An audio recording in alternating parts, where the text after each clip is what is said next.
એજન્ટોનો વધુ એક video viral થયો। મયુર દરજી સહિતના એજન્ટનો વિડીયો વાયરલ। વિદેશમાં જઈને જલસા કર્યાનો વિડીયો સામે આવ્યો। ધરપકડ થયેલા મયુર દરજી પણ વિડીયોમાં મોજ મસ્તી કરતો નજરે પડ્યો। વિદેશમાં ગયેલા એજન્ટોએ કરોડોના ઉઘરાણા કરી જલસા કર્યા। સોશિયલ મીડિયામાં એજન્ટોનો વિડીયો વાયરલ થયો છે। આ અગાઉ પણ વિદેશના મોલમાં એજન્ટ ખરીદી કરતા હોવાના વિડીયો સામે આવ્યા હતા। તો આ કૌભાંડીઓએ અહીં લોકોને શિકાર બનાવ્યા। તેમની પાસેથી જે રોકાણ કરાવ્યું તેના પૈસે જલસા મારતા વિડીયો સામે આવી રહ્યા છે। બીઝેડના એજન્ટો કઈ રીતે વિદેશમાં ઠુમકા લગાવી રહ્યા છે તેનો વિડીયો જુઓ। બીઝેડ કૌભાંડ મામલે તપાસનો ધમધમાટ તેજ। અરવલ્લી અને સાબરકાંઠામાં સીઆઈડી ટીમોની તપાસ। 4 ટીમો તપાસ કરી રહી છે। રોકાણકારોના નિવેદન નોંધવાની કાર્યવાહી હાથ ધરાઈ। 15 થી વધુ રોકાણ કરનારા વેપારીઓના નિવેદન લેવામાં આવ્યા।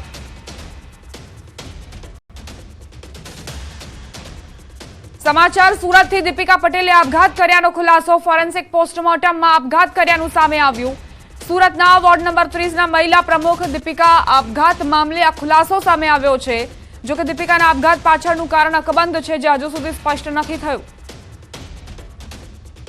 સુરતના વોર્ડ નંબર 30ના મહિલા પ્રમુખ દીપિકા આપઘાત મામલે આ ખુલાસો। તેમણે પોતે પોતાનું જીવન ટૂંકાવી દીધું। જો કે કયા કારણોસર આપઘાત કર્યું તે હજુ સ્પષ્ટ નથી। ફોરેન્સિક પોસ્ટમોર્ટમમાં એ વાતની પુષ્ટિ થઈ છે કે દીપિકા પટેલે પોતે જ આપઘાત કરીને જીવન ટૂંકાવી દીધું। અરવલ્લીથી સમાચાર। બીઝેડ ગ્રુપનું વધુ એક કારસ્તાન ખુલ્યું। મોડાસાના સજાપુર ગામમાં 2 હેક્ટર જમીન મળી 2023માં ભૂપેન્દ્ર ઝાલાના નામે દસ્તાવેજ થયા। કરોડોમાં ખરીદી હતી 10 વીઘા જમીન। એક તરફ આ સમગ્ર કૌભાંડનો મુખ્ય આરોપી ભૂગર્ભમાં છે, તો બીજી તરફ મિલકતોનો ખુલાસો થઈ રહ્યો છે। બીઝેડ ગ્રુપ, જેનો મુખ્ય માસ્ટર માઇન્ડ ભૂપેન્દ્ર ઝાલા, તેના નામે 2023માં દસ્તાવેજ થયા હતા। કરોડોની જમીન તેણે ખરીદી હતી। મોજે સજાપુર ગામના વતની કાનસી ઉદેસી પૂજારાની જમીન મોજે વગડી, તાલુકો હિંમતનગર, જિલ્લો સાબરકાંઠાના વતની ભૂપેન્દ્રસિંહ પરબતસિંહ ઝાલાએ ખરીદેલ છે।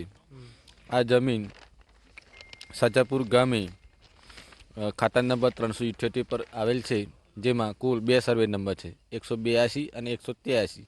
બંને સર્વે નંબર મળીને ટોટલ 2 હેક્ટર જેટલી જમીન થાય છે। બીઝેડ ગ્રુપના સીઈઓ હાલ ભૂગર્ભમાં છે। તેમની સીઆઈડી પોલીસ તપાસ કરી રહી છે, પરંતુ આ તપાસ વચ્ચે અલગ અલગ મિલકતો, જે જમીનો રાખવામાં આવી છે, તેના દ્રશ્યો તમને બતાવીશ કે બહાર આવી રહ્યા છે। ખાસ કરીને મોડાસા તાલુકાનું જે સજાપુર ગ્રામ પંચાયતના સીમાડામાં આપ જોઈ શકો છો દ્રશ્યોમાં કે 2 હેક્ટર જેટલી આ જગ્યા આવેલી છે। ખાતા નંબર 378માં જે 182 અને 183 સર્વે નંબરની અંદર આપ આ દ્રશ્યોમાં જોઈ શકો છો તે જમીન લેવામાં આવી છે। લગભગ 2 હેક્ટર જેટલી કરોડો રૂપિયાની આ જમીન છે। એટલે કે લોકોના નાણાં ક્યાં રોક્યા છે તેના સવાલો વચ્ચે અલગ અલગ મિલકતો સામે આવી રહી છે। વર્ષ 2023થી જ, એટલે કે 1 વર્ષ પહેલાંથી જ જે રોકાણકારોના પૈસા છે તેનું રોકાણ કરવાની શરૂઆત કરવામાં આવી હોય તેવું હાલ તો લાગી રહ્યું છે। એટલે કે અરવલ્લી જિલ્લામાં અલગ અલગ જગ્યાએ હાઈવેની પાસે ગામડાઓમાં 2 હેક્ટરથી લઈ અને 5 હેક્ટર સુધીનું જે જગ્યાઓ રાખવામાં આવી છે, એટલે અલગ અલગ રોકાણો કરી અને જે રૂપિયા અહીં રોકવામાં આવ્યા છે। એટલે જે આયોજન 1 વર્ષ પહેલાંથી શરૂ કરી દેવામાં આવ્યું હતું કે આ પ્રકારનો ભાંડાફોડ થાય એ પહેલાં જ, એટલે કે હવે જે પ્રકારની મિલકતો સામે આવી રહી છે, ત્યારે સીઆઈડી ક્રાઇમની જે તપાસ છે એ તેજ બની રહી છે, ત્યારે મિલકતો પણ સીઝ કરવામાં આવી શકે છે। હાર્દિક પટેલ, ન્યૂઝ 18 ગુજરાતી, સજાપુર ગામ, અરવલ્લી। બીઝેડના એજન્ટોનો વધુ એક વિડીયો વાયરલ થયો। મયુર દરજી સહિતના એજન્ટનો વિડીયો વાયરલ। વિદેશમાં જઈને જલસા કર્યાનો વિડીયો સામે આવ્યો। ધરપકડ થયેલા મયુર દરજી પણ વિડીયોમાં મોજ મસ્તી કરતો નજરે પડ્યો। વિદેશમાં ગયેલા એજન્ટોએ કરોડોના ઉઘરાણા કરી જલસા કર્યા। સોશિયલ મીડિયામાં એજન્ટોનો વિડીયો વાયરલ થયો છે। આ અગાઉ પણ વિદેશના મોલમાં એજન્ટ ખરીદી કરતા હોવાના વિડીયો સામે આવ્યા હતા। તો આ કૌભાંડીઓએ અહીં લોકોને શિકાર બનાવ્યા। તેમની પાસેથી જે રોકાણ કરાવ્યું તેના પૈસે જલસા મારતા વિડીયો સામે આવી રહ્યા છે। બીઝેડના એજન્ટો કઈ રીતે વિદેશમાં ઠુમકા લગાવી રહ્યા છે તેનો વિડીયો જુઓ। બીઝેડ કૌભાંડ મામલે તપાસનો ધમધમાટ તેજ। અરવલ્લી અને સાબરકાંઠામાં સીઆઈડી ટીમોની તપાસ। 4 ટીમો તપાસ કરી રહી છે। રોકાણકારોના નિવેદન નોંધવાની કાર્યવાહી હાથ ધરાઈ।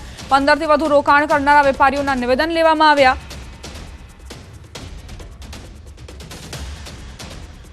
સમાચાર સુરતથી દીપિકા પટેલે આપઘાત કર્યાનો ખુલાસો. ફોરેન્સિક પોસ્ટમોર્ટમમાં આપઘાત કર્યાનું સામે આવ્યું.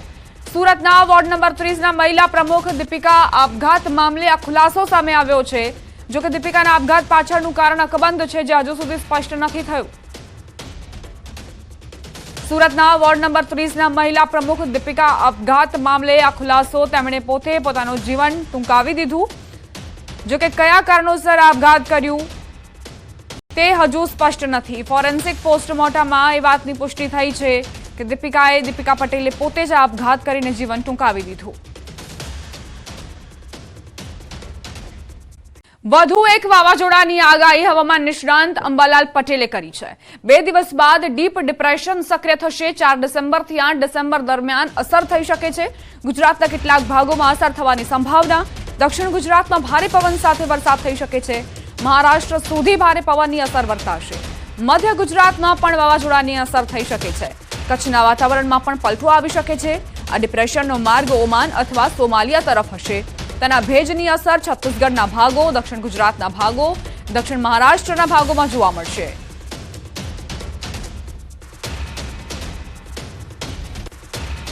તારીખ 4 થી 8 ડિસેમ્બરમાં અરબ સાગરમાં એક લો પ્રેશર થઈ શકે છે અને ડીપ ડિપ્રેશન થવાની શક્યતા રહેશે, પરંતુ ત્યાંની ગુજરાત ઉપર અસર થવાની શક્યતા રહેશે નહીં. આ સિસ્ટમ તો ઓમાન તરફ કે કદાચ સોમાલિયા તરફ જાય, પણ તેના ભેજના કારણે પશ્ચિમ જે દેશનો પશ્ચિમ કિનારો છે તેની અસર લગભગ તામિલનાડુના ભાગો, દક્ષિણ ગુજરાતના દક્ષિણ ભારતના કિનારાના ભાગો અને લગભગ છેક મુંબઈથી નીચેના ભાગો, મહારાષ્ટ્રના ભાગો સુધી થવાની શક્યતા રહેશે. પરંતુ જે અરબ સાગરનો ભેજ અને બંગાળ સાગરના ભેજના કારણે છેક છત્તીસગઢ સુધી તેની અસર વર્તાશે અને છેક પૂર્વ મધ્યપ્રદેશ સુધી તેની અસર વર્તાવાની શક્યતા રહેશે અને છેક ગુજરાતમાં શું અસર? મધ્ય ગુજરાતના ભાગો પર તેની અસર થવાની શક્યતા રહેશે. વડોદરા વગેરે ભાગોમાં ઘાટા વાદળો થઈ જવાની શક્યતા રહેશે. 5મી તારીખથી ત્યાં છાંટા થઈ શકે. દક્ષિણ ગુજરાતના વલસાડ વગેરે ભાગોમાં પણ ક્યાંક છાંટાછૂટી થઈ જવાની શક્યતા રહેશે અને આ વાવાઝોડાની અસરના કારણે પવનનો દોર છેક ગુજરાતના ભાગોમાં પણ રહેવાની શક્યતા રહેશે. અરબ સાગરનો જે છે જે ડીપ ડિપ્રેશન છે તેના અરબ સાગરના પણ અને પશ્ચિમી વિક્ષોપ આવવાની શક્યતાના કારણે લગભગ કચ્છ સુધીના વાતાવરણમાં પલટો આવી શકે છે અને પવનનું દોર થોડુંક રહી શકે છે. ધરતીના સ્વર્ગમાં શરૂ થઈ બરફવર્ષા. ગુલમર્ગ, સોનમર્ગ અને ગુરેજ ઘાટીમાં બરફવર્ષા બાદનો અદ્ભુત નજારો સામે આવ્યો. ખાસ કરીને કુપવાડામાં ભારે હિમવર્ષા થતા રસ્તા પર બરફ છવાઈ ગયો. શિયાળાએ દસ્તક દેતા જમ્મુ કાશ્મીરમાં મોસમનો મિજાજ બદલાઈ ગયો. ઘાટીના ઉપરના વિસ્તારોમાં ફરી એકવાર બરફવર્ષા અને વરસાદનો દોર શરૂ થઈ ગયો. જમ્મુ કાશ્મીરમાં ભારે હિમવર્ષા થતા રસ્તાઓ બંધ થયા. માઇનસમાં તાપમાન નોંધાતા રસ્તા પર બરફની ચાદર છવાઈ. ઠેર ઠેર બરફની ચાદર છવાતા લોકોની અવર જવરમાં હાલાકી. તંત્રએ લોડરની મદદથી બરફ હટાવવાની કામગીરી હાથ ધરી. જમ્મુ કાશ્મીરના સોનમર્ગમાં ભારે હિમવર્ષા, ભારે પવન સાથે બરફવર્ષા થતા પર્વતોએ સફેદ ચાદર ઓઢી હોય તેવા નજારા જોવા મળ્યા. બરફાચ્છાદિત રસ્તાઓ અને પર્વતોનો સુંદર નજારો કેમેરામાં કેદ થયો. કાશ્મીરના પ્રવાસન સ્થળ ગુલમર્ગથી લઈ કુપવાડા સુધી બરફવર્ષાના કારણે ચારે બાજુ સફેદ બરફે સામ્રાજ્ય જમાવ્યું હોય એવા દ્રશ્યો સામે આવ્યા. બરફવર્ષા બાદના કેટલાક ખૂબસૂરત વિડીયો જે વાયરલ થઈ રહ્યા છે. ગુલમર્ગથી આવેલા વિડીયોમાં જોઈ શકાય છે કે ધીમે ધીમે આકાશમાંથી સફેદ બરફ વરસી રહ્યો છે, જેના કારણે મકાનો, દુકાનો, હોટેલ, વૃક્ષો, રસ્તા સહિત દરેક જગ્યાએ બરફ જ બરફ પથરાયેલો જોવા મળ્યો. ફેંગલ વાવાઝોડાએ તબાહી મચાવી. કેટલાક વિસ્તારમાં અત્યંત ભારે વરસાદ પડ્યો. સ્થાનિક નદીઓમાં ભયંકર પૂરની સ્થિતિ સર્જાઈ. નીચાણવાળા વિસ્તારના લોકોનું સ્થળાંતર કરવામાં આવ્યું. વાવાઝોડાથી તબાહીના દ્રશ્યો, તબાહીના ડ્રોન વિડીયો સામે આવ્યા. કેટલાક ડેમ ઓવરફ્લો થતા પાણી છોડવામાં આવ્યું. હજુ પણ કેટલાક વિસ્તાર જળમગ્ન છે. અનેક ઘરોમાં પાણી ભરાયેલા છે. હજુ 2 દિવસ ભારે વરસાદની આગાહી છે. વાવાઝોડાથી ભારે વરસાદના કારણે ભર શિયાળી નદીમાં ધસમસતું પૂર આવ્યું. તમિલનાડુમાં ફેંગલ વાવાઝોડાએ તોફાનમાં મચાવતા જ સ્થિતિ વણસી છે.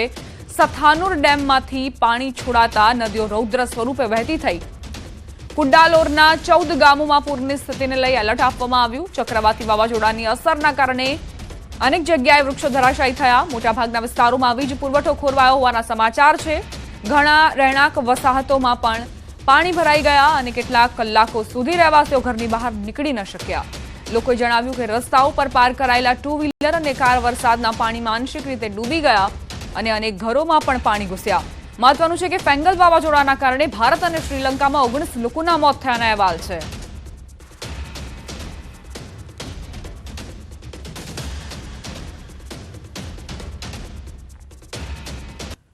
ભર શિયાળે કઈ રીતે ફેંગલ વાવાઝોડાએ તબાહી સર્જી છે તેના ડ્રોન દ્રશ્યો પણ સામે આવ્યા છે. તમિલનાડુમાં જ્યાં નજર કરું ત્યાં પાણી જ પાણી જોવા મળશે. ઘરોની અંદર પણ પાણી ઘૂસ્યા છે. લોકો ઘરની બહાર નથી નીકળી શકતા. વાહનો પણ પાણીમાં ડૂબેલા હતા. ફેંગલ વાવાઝોડાના ખૂનખાર સ્વરૂપે આ રીતે તબાહી મચાવી છે તમિલનાડુમાં. 14 ગામોમાં પૂરની સ્થિતિને લઈ એલર્ટ આપવામાં આવ્યું છે. ડેમમાંથી પાણી પણ છોડાયું છે.